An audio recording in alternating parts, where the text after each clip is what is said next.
Selamat datang di channel Kita Mawas Diri. Jangan pernah lupa diri, dan jangan pernah lupakan dari mana kamu berasal. Sebelum kita masuk ke pembahasan video kali ini, harap dipahami, ini adalah semacam buku atau langgam yang sudah saya terjemahkan ke dalam bahasa Indonesia. Jadi, mari kita mulai. Riwayat Sunan Kalijaga bagian 3. Diambil pupuh-pupuh dari babat tanah Jawa yang berkaitan dengan riwayat Sunan Kalijaga.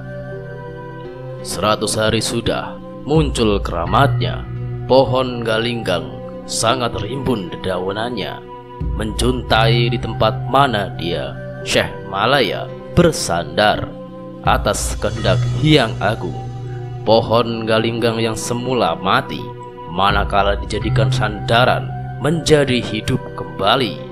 Diceritakan kemudian Sunan Benang mendatangi yang tengah melakukan tapa, yang bersandar di pohon galinggang.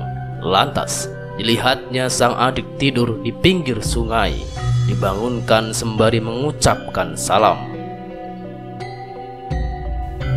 Syekh Malaya terkejut dan mendapati kakaknya Sunan Benang dan langsung menjabat tangan. Kanjeng Sunan Benang berkata, "Apa yang kamu lakukan?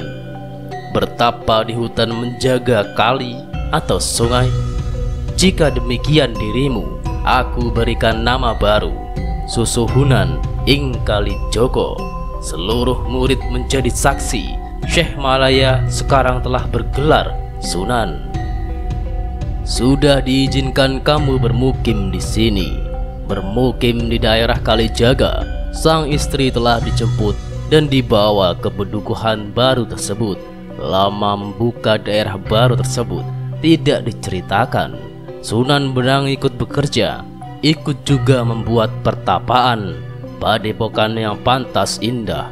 Setelah beberapa lama, Sunan Benang berkata kepada sang adik Sunan Kali, "Mari kita ke Giripura."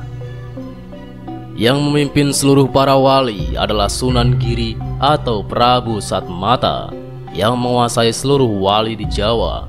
Mari meminta restu. Sunan Kali menyetujui. Keduanya pun berangkat. Para murid mengikut di belakang. Di jalan tidak diceritakan. Sudah benar rute yang ditempuh oleh kedua Sunan, sehingga cepat sampai di Giripura. Sudah bertemu dengan Suhunan Giri, keduanya menjabat tangan Sunan Giri.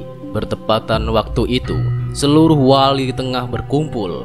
Kanjeng Sunan Benang berkata kepada kakaknya, yaitu Suhunan Giri, "Mari menjadi saksi, lengkapnya 8 wali, maksudnya seluruh wali di dunia.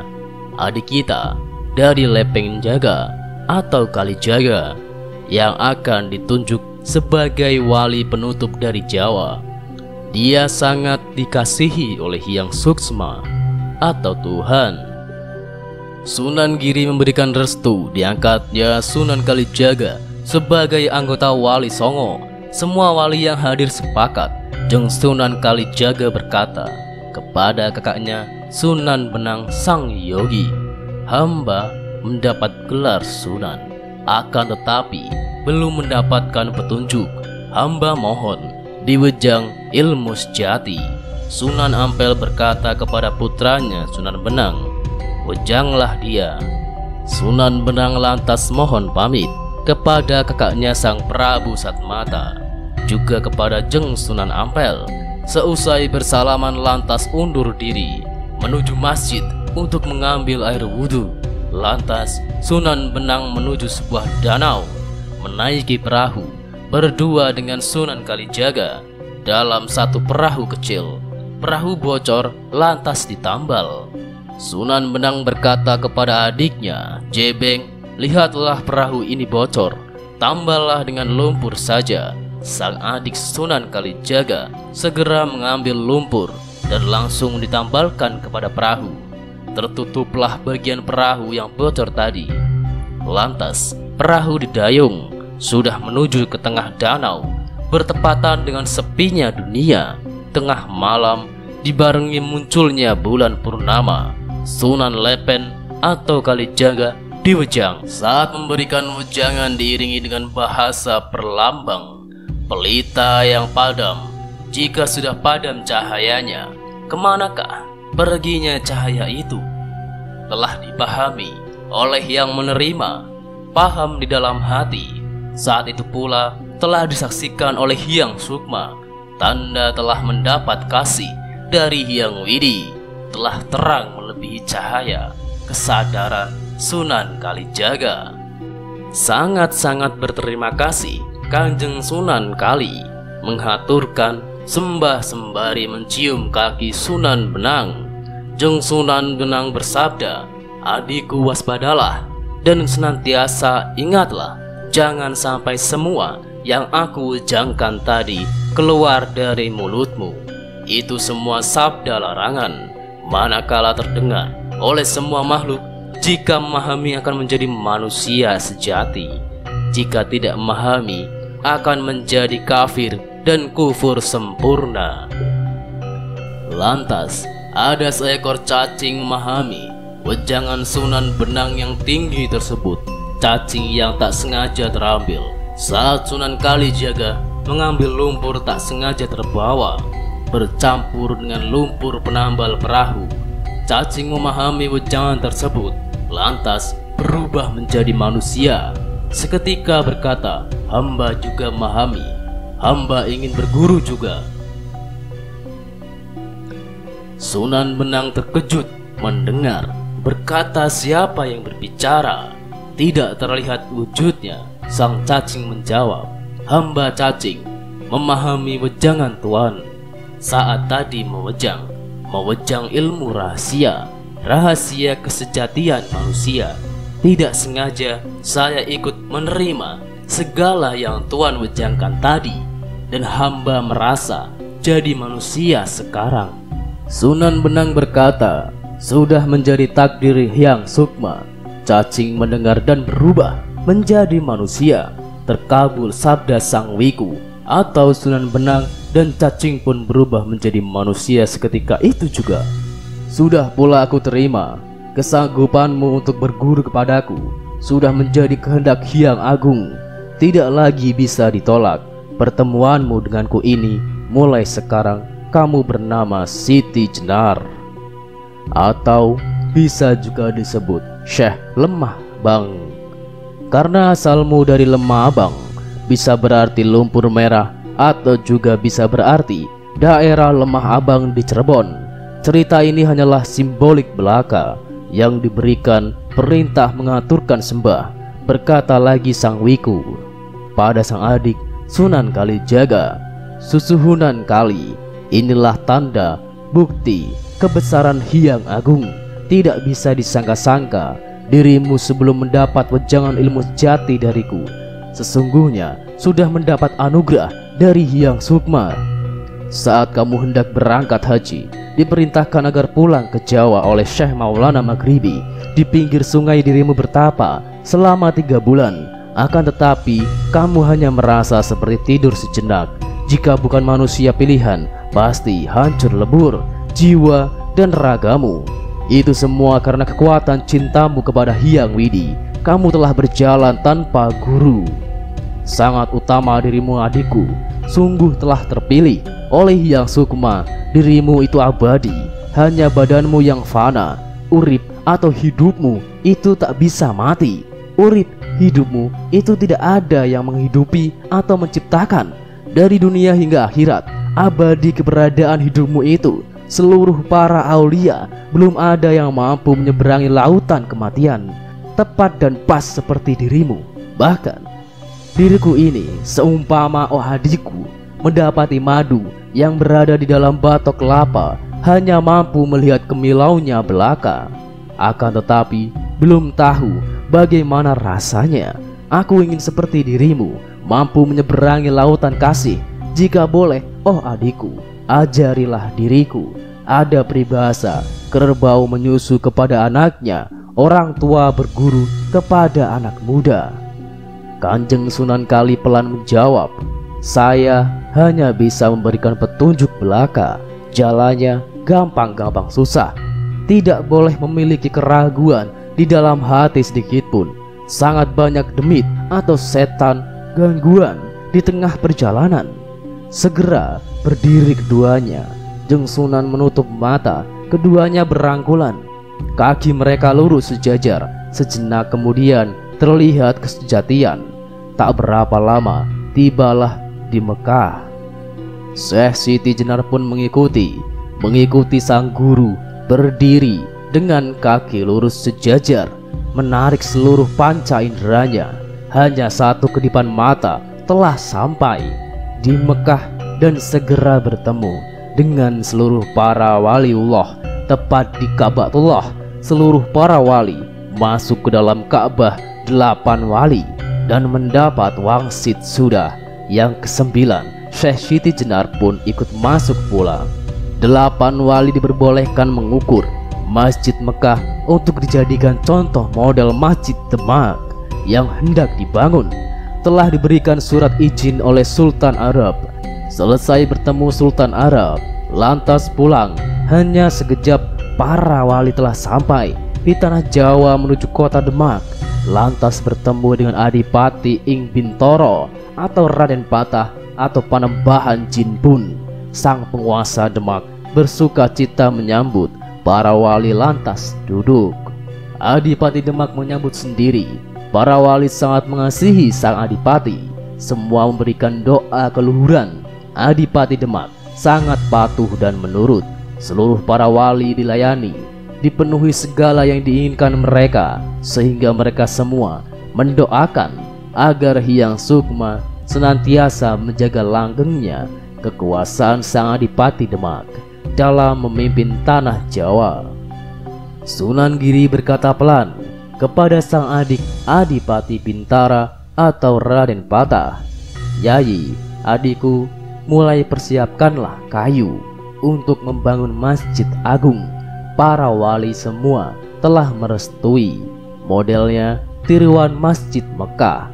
Dirimu yang bertanggung jawab seluruh proses pembangunannya, sekaligus bertanggung jawab untuk mempersiapkan bahan-bahannya, usuk atau pasak, sirap atau genting dari daun sirap, belandar atau balok kayu yang terletak di atas bangunan, berikut tali. Begitu juga pengeret atau bagian dari belandar dan wuwung atau atapnya. Pada dirimu Adipati Bintara, aku memberikan tanggung jawab ini kepada seluruh para aulia. Aku beri tanggung jawab untuk membuat saka atau tiang. Seluruh saka guru atau tiang utama, aku serahkan tanggung jawab untuk membuatnya kepada para wali. Sedangkan saka rawa atau tiang tambahan, aku berikan tanggung jawab untuk membuatnya kepada para mukmin semua. Aku ingin bangunan saka ditambah dengan saka rawa atau tiang tambahan dibuat dari kayu jati pilihan yang bagus. Segeralah dikerjakan. Yang diperintahkan semua segera menuruti. Para wali selesai berembuk, lantas bubar menuju hutan untuk mengambil kayu. Para wali dan para mukmin menyebar di hutan.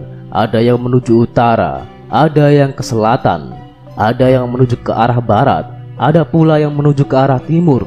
Diceritakan perjalanan Sunan Kali telah sampai pula di dalam hutan, mencari pohon yang berbentuk lurus, lantas diberi tanda 4 buah jumlahnya. Tiba-tiba Jeng Sunan lantas melihat ada seekor katak dibawa lari oleh seekor ular. Kanjeng Sunan mengeluarkan sabda. Bunyi sabda beliau adalah "Hu". Sang ular terkejut dan terlepaslah mangsanya. Sang katak lepas dan melompat lari menjauh. Berkatalah sang ular, "Mengapa Gusti Kanjeng Susuhunan berkata "Hu" sehingga hucul atau lepas mangsa hamba? Apa maksud Tuan?" Jeng Sunan berkata pelan, "Artinya hulunen atau telanlah mangsamu." Mendengar akan hal itu, sang ular segera pergi. Sepeninggal sang ular, Kini sang katak yang datang bertanya apa maksud atau Kanjeng Sunan tadi berkata hu, sehingga terlepas saya dari kematian, hamba mengaturkan terima kasih yang tak terkira. Pelan berkata Kanjeng Sunan Kali, arti ucapanku hujulah atau lepaslah dari mulut ular, jangan sampai dimakan dirimu itu. Sang katak sangat-sangat berterima kasih. Tiada saya bisa membalas kasih Kanjeng. Mungkin dengan memberikan bantuan saya bisa membalasnya. Membantu agar mudah pekerjaan Tuan untuk mengangkat kayu. Hamba sanggup mendatangkan banyak kayu ke kota Bintara jika sudah berbentuk balok terpotong. Sungguh hamba sanggup membawanya.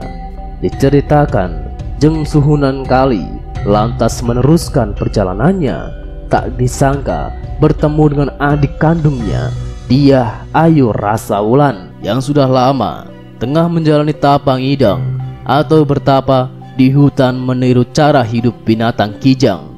Sudah lupa segalanya, lupa pada tempat tinggal, bercampur dengan binatang kijang. Manakala dipanggil malah berlari menghindar. Terheran-heran Kanjeng Suhunan atau Kalijaga. Kembali berjalan, Sunan Kalijaga tak lama bertemu dengan juritnya yang bernama Ki Supa, pemuda keturunan empu terkenal zaman Majapahit, yaitu Empu Supa Mandrangi atau Ki Pitrang. Mendapat belas kasih gurunya sehingga Ki Supa sangat sakti dan bertemu juga dengan seorang murid yang lain, manusia yang benar-benar beriman, Imam Sumantri namanya, juga terkenal sakti. Lantas diajak untuk menangkap kijang atau Dyah Ayu Rasawulan. Disuruh membawa nasi yang dikepal sebanyak 1 bulatan kelapa muda kecil atau cengkir. Hendak dipakai melempar dia yang tengah bertapa. Jeng Sunan Kalijaga beserta 2 orang muridnya segera kembali ke tempat di mana kijang betina yang ada di tengah hutan belantara. Sang Retno Rasawulan ditemukan, tapi dia berlari menghindar, dikejar dan dihadang-hadang, dilempar kepala nasi sampai 3 kali lemparan menurut, lantas dipegang. Jaka Supa yang berhasil menangkap sang Dewi Rasawulan lupa tak memakai busana, hendak memberontak, dipegang erat tangannya, segera ditiup ubun-ubunnya oleh Jeng Sunan Kalijaga agar supaya ingat. Kemben Jaka Supa dilepas dan dipakaikan kepada Dyah Rasawulan. Sesudah memakai kemben oleh Ki Supa, sang Retno atau Rasawulan dipanggil agar ingat. Seketika kembali kesadarannya sebagai manusia. Kanjeng Sunan Kali berkata pelan, "Aku sangat berterima kasih kepadamu Jaka Supa karena kamu bisa menangkap adikku Rasawulan yang tengah lupa kesadarannya sebagai manusia, dan sekarang sudah ingat dan telah pula kamu berikan busana. Oleh karena itu, ambillah tahta negara Tuban dan engkau adikku menikahlah dengan Jaka Supa." Sang Retno dari Tuban, Rasawulan, mengaturkan kesediaannya. Kanjeng Sunan Kalijaga menghantarkan mereka pulang ke Tuban. Telah sampai di negara Tuban, bertemu dengan Rama dan ibu. Sang Dyah Retno Gumilah pecah tangisnya. Dipeluknya putri satu-satunya atau yang baru pulang. Lantas merangkul kedua putranya, tak mengira keduanya masih berumur panjang. Tidak diceritakan pertemuan dia yang tengah menangisi putranya. Kedua putra mengaturkan sembah kepada Rama dan ibunya. Sang Adipati Tuban berkata pelan, "Duh, putra belahan jiwaku, aku sudah tua. Janganlah pergi-pergi lagi. Ambillah tahta negaramu Tuban. Diriku sudah mendekati janji kematian." Kanjeng Sunan Kali mengaturkan kesediaan, lantas berkata untuk menceritakan perjalanannya dirinya selama pergi dari Tuban. Diceritakan semuanya dari awal hingga akhir. Berikut juga keadaan adiknya atau Rasa Wulan. Diceritakan semua kepada Rama dan ibunya. Sangat-sangat keheranan Ki Adipati Tuban mendengarkan cerita yang membuat hati terenyuh kepada sang putra. Sang Adipati Tuban berkata pelan, "Sudah segera laksanakan pernikahan adikmu dengan Ki Supa. Nikahkanlah adikmu Rasa Wulan. Segera dilangsungkan pernikahan." Sudah dipertemukan dalam sebuah resepsi. Tak diceritakan resepsi pernikahan sang putri atau Rasa Wulan. Keduanya rukun dalam ikatan pernikahan. Demikianlah pembahasan kali ini, dan nantikan pembahasan-pembahasan lainnya tetap di channel Kitab Mawas Diri.